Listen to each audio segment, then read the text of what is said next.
اللہ پاک نے اعلیٰ حضرت کو بہت ذہانت عطا فرمائی تھی۔ آپ کی فطری ذہانت کا علم یہ تھا کہ نہایت کم عمری میں کثیر علوم خصوصاً علم فقہ و فتاوی نویسی سمجھ کر فتویٰ لکھنے میں مہارت حاصل کر لی تھی۔ اعلیٰ حضرت کی عمر ابھی 14 سال نہیں ہوئی تھی، آپ مفتی اسلام بن گئے تھے۔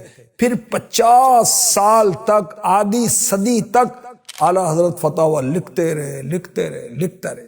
اعلیٰ حضرت ایسے فقیہ تھے کہ عوام و خواص آپ سے مسائل پوچھتے تھے۔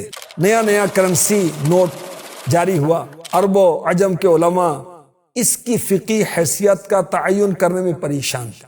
جب عرب کے بڑے بڑے علماء کرام کو بھی حل نہ ملا، بالآخر میرے اعلیٰ حضرت نے سے حل فرما دیا۔ سبحان اللہ۔ اعلیٰ حضرت کی قوت استدلال، شان استخراج، ملکہ تطبیق، توجیہ، شان تحقیق، اللہ اکبر۔ فتاوی رضویہ پڑھیں نا، پتہ چل جائے، زیادہ نہیں، پہلی 2-3 جلدیں پڑھ لیں۔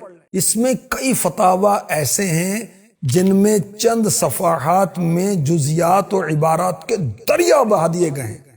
محدث کچھوچوی رحمۃ اللہ علیہ فرماتے ہیں، جب لوگ فقہی جزیات تلاش کر کے تھک جاتے تو اعلیٰ حضرت سے عرض کرتے، آپ اسی وقت فرماتے ہیں فلاں کتاب کے فلاں صفحے کی فلاں لائن پر یہ بات لکھی۔